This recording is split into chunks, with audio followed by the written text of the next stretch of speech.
welcome to Options Discovery on John Loki News is the Spread. My name is Esma Awas, and I'll be your host throughout the series. Just like you, I'm no expert, but with the help of some, we can learn more about options together. In this episode, we will be learning more about different market cycles or movements and how options can be used to trade around them. Later in the episode, I have a chance to sit down with Matt Amberson, the founder of Options Research and Technology Services, also known as ORATS. Matt shares more info on the different services that ORATS provides, as well as how options can be used to trade around different market movements. To get a better understanding of how options traders can analyze the market, let's talk a little bit more about market cycles.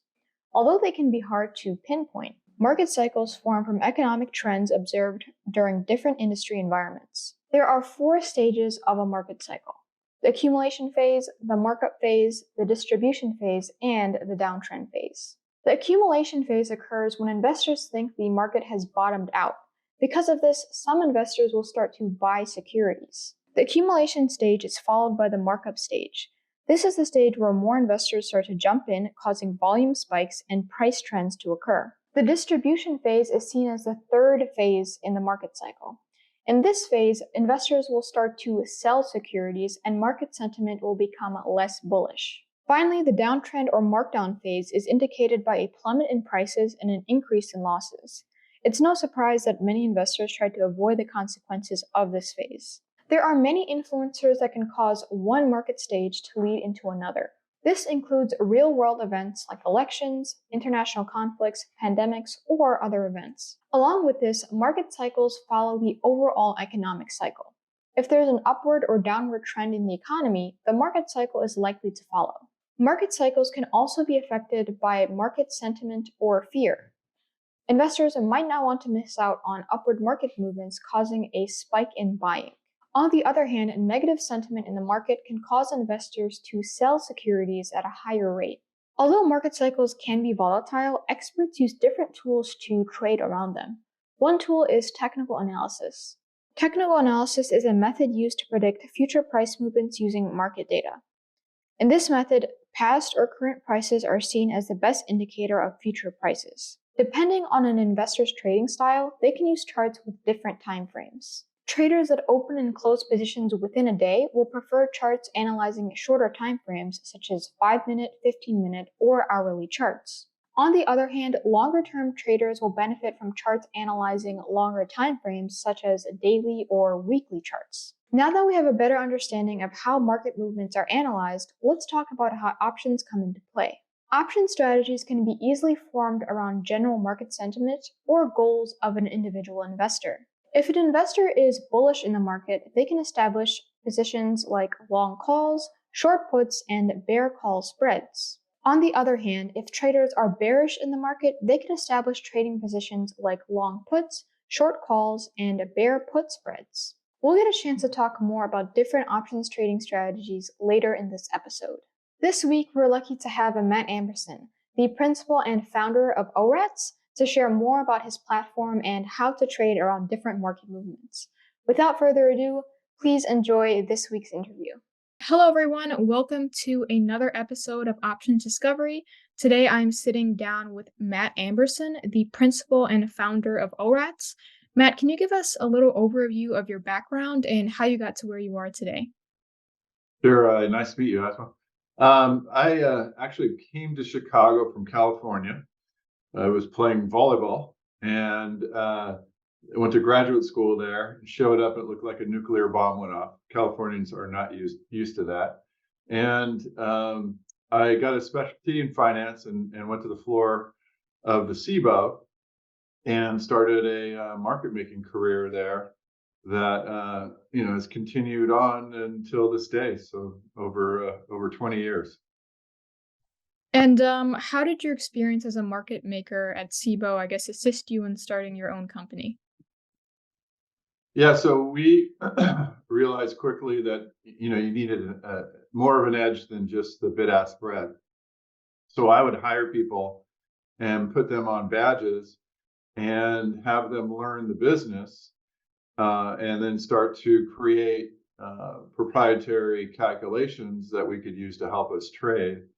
And so we did that, and we were successful. We had 14 people across the floor, and people were asking about our forecasts and all that. And then I figured I got married, and we were looking for kids. And so I said, it's a little bit too stressful to be trading and backing all these people. So we started ORATs, and we used a lot of that proprietary data to get started. So we had a boost there with our market making data and people working for us.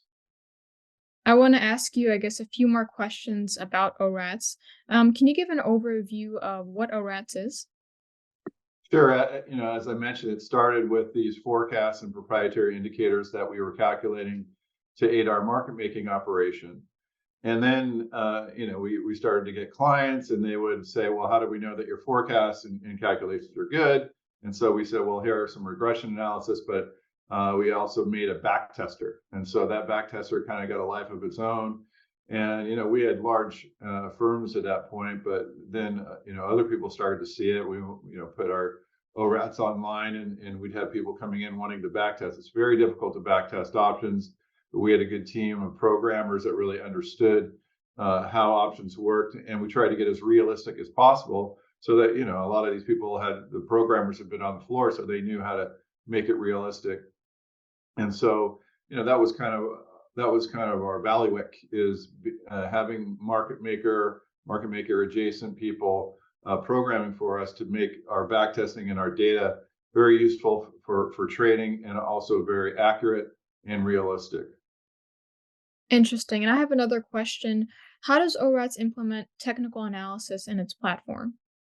Yeah, so we found that technical analysis is an important thing to look at, not just technical analysis of the underlying stock, which most people assume, but we do technical analysis of implied volatilities. And not just implied volatilities, but of implied volatilities at different delta ranges that are appropriate for particular backtests. So in our backtest, we actually have a number of technical indicators that will establish what the environment is that we're currently in, defining it by those technical indicators like RSI, relative strength index, by simple moving averages. Is it above or below the 50-day, 200-day? The IV percentile, the implied volatility, where it is vis-a-vis where implied volatility has been historically. And we'll say, okay, this is the environment that we're in right now, and we'll only do back tests that match that environment. So you could see, oh, okay, this is the environment that we're in. This is the technical indicators that define the environment. We'll go back and only trade this particular strategy, short put spread. And is this a good time to trade it or not? So we do use technical analysis quite a bit. Well, it was very interesting to hear a little bit more about ORATs and how far it's come over the years. I kind of want to pivot our conversation a little bit here just to talk more about understanding market movements and how options traders can establish trades based on these market movements. The first question I have is, what market indicators or patterns are most crucial to understand when considering an options trade? Yeah, so as I talked about before, that environment that you look at, you really need to look at, what is the stock doing? We have very accurate historical volatilities, even down to the 1 day. So we use special types of calculations, so we could tell if it's getting more volatile in a particular stock, and if that is, then it's not a good time to perhaps do a strategy that benefits from the stock not moving. So you really have to look at not just implied volatility levels, but you have to look at how the actual statistical underlying volatility is trending, and where that's going. And again, we do forecasts and all that. So obviously volatility is really important, and it's really important to understand some of the technical indicators that we talked about before. And we make our own trend lines. Like in it, we found that's important. If it's breaking out of a trend, it's going to be more volatile. As earnings comes up, that's more volatile events. As Fed speakers, as we've seen, that's more volatile. So you really have to be able to identify what the environment is, what are the risks, what is going to happen in the short term in order to profit in your option trading. And I know you were just mentioning earnings. So what are some ways an investor, I guess, can trade these options around major market events or announcements? Yeah, so earnings definitely a huge thing, and we've we've been focused on that since back in on the market making days. I remember, we I was trading, I don't know, 30 stocks or something, and they'd come in and they'd just be buying all this the stock that never trades, and then all of a sudden there's an earnings event and it goes crazy and you lose a bunch of money. And so ever since then, we've tried to forecast earnings, and especially when there's unusual volume around earnings, we have that type of information. But we really look to forecast the forecast implied earnings effect and the forecast earnings effect.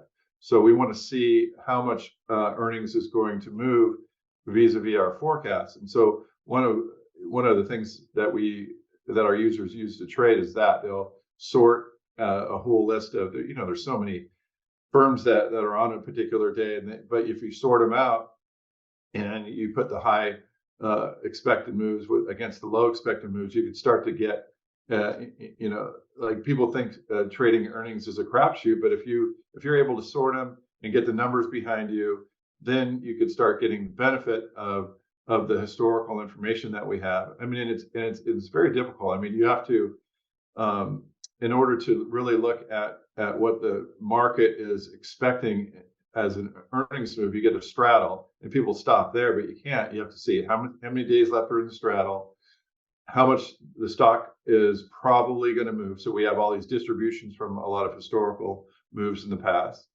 And then you have what the volatility is going to fall to. So you have to price the residual straddle after buying a straddle, and then that gives you a very accurate indication of what the market thinks the stock is going to move around earnings. So you have to start with that, and then look at a lot of history, look at that comparison, and then you can start putting the odds in your favor as well. Let's talk a little bit more about bullish market movements. How can investors establish options trades to capitalize on upwards price trends? Yeah, so I mean, obviously, we've had a big rip in the market right now, which has actually been a little bit tough because um, you know, often historically, when the market goes up, the volatility kind of comes down, and you could do these selling option strategies, and you're fine, like short put spread, or people do short puts, which I don't usually recommend. But in this type of environment, it's been very challenging because if you had a short put spread on, you'd be, stopped out, or it would go way through your strike and it expired because we've had so much volatility straight up, straight down lately. So, in bullish markets, recently, you have to be very nimble. It's not just, sell a put spread and go home. Buying calls, it's very difficult because the volatility was high. It's come down quite a bit lately. And so, we're getting into more nuanced positions, a little bit more difficult to understand, but you have to put on these positions that make sense for the market and your risk tolerances. There's a calendar. So a calendar means you buy a back month. So, right now we're in December. So maybe you'd buy, a February, and you'd sell a late December option. And then if it's slightly out of the money, what you want the stock then to do is you want the stock to move up to that short strike. That's a little bit higher than the market. So that's been a nice bullet strategy. And we have, millions of back tests that we've run on these types of things. There's also a butterfly strategy. A butterfly, when you put on a butterfly, you want the stock to go right to the middle of the butterfly. So if you put that in slightly of a bullish situation, then you have something that doesn't cost as much, not as risky as just a straight long call or something, not as risky as a short put. And so those types of strategies have been used effectively recently, with the strange movement that we've had in the market. So on the other hand, how about bearish markets? What are some option strategies that traders can use maybe to protect their portfolio or even profit potentially on these downward price trends? Yeah, and again, you have to consider the environment that we're in too, and how the market's going to move, because again, many people, I'm a little older, but have only seen this kind of grinding up situation, and then when the market corrects, like in 2020 around COVID, it goes down violently. Now, I'm kind of the belief that we're not going to go like that. I think when we go down, we're going to go down in a much more contained way. And I could explain some reasons for that. But, in that type of a case, the back testing is a little bit more difficult, because then you have to back test in those types of environments when you're not just getting, a very fast move to the downside, where you might have a protracted move to the downside. And again, we talked about calendar spreads. We talked about them in a bullish fashion. If you use them as a bearish fashion, you put them underneath the market. So if the market's trading 450, you might put them at 400. And then when the market comes down to that level, those really profit quite a bit. And you don't have the risk of buying just straight puts in order to protect your position. So you really have to know what's going on out there. And I'll just expand a little bit on why I think that we're not going to get the desperate moves to the downside that we've seen before. And I think it's because of this zero DTE. So there's a huge movement in the industry to trade, where traders are coming more for the SPX index, now NDX, zero DTE trades. And I think, people were coming out, wringing their hands, thinking that it was going to cause all these problems. And I said, no, this is going to be great. It's going to be great for market makers, because market makers, as a market maker, you get into these systematic positions where your short puts, your long calls, everyone wants to sell covered calls to you, so you're long calls, and everyone wants to buy puts for protections, including banks. So you're kind of systematically short puts. So when the market starts to go down, the market makers are selling against their book, and so that actually exacerbates the movement to the downside.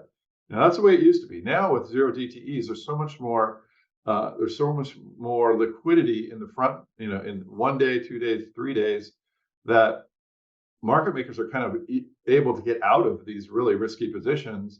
And I think it's really dampened volatility and been better for kind of stability in the market. So that's kind of why I think that the put calendar, the market could still go up and down, but maybe not as violently as it did before, because the market makers had such risky systematic positions on, and I think zero DTEs actually help that.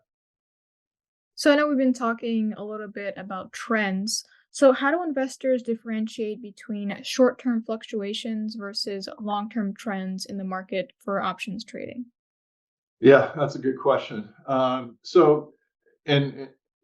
we're doing machine learning, we're doing a lot of testing, and we always have. And you want to try to get away from just the noise of a day going up or an hour going up or whatever, and try to establish a trend, so to get that you could understand, so then you could then get into positions that you can use to benefit from those particular trends. So, I know a lot of services will say, yeah, 45 days is good, because you can kind of understand what's going on. And in that time frame, you could capture, you have enough time, so these momentary blips aren't going to bring you out of your position or whatnot. So, some people look at positions like 45 days and say, okay, 30 days, 45 days, that's where I want to trade.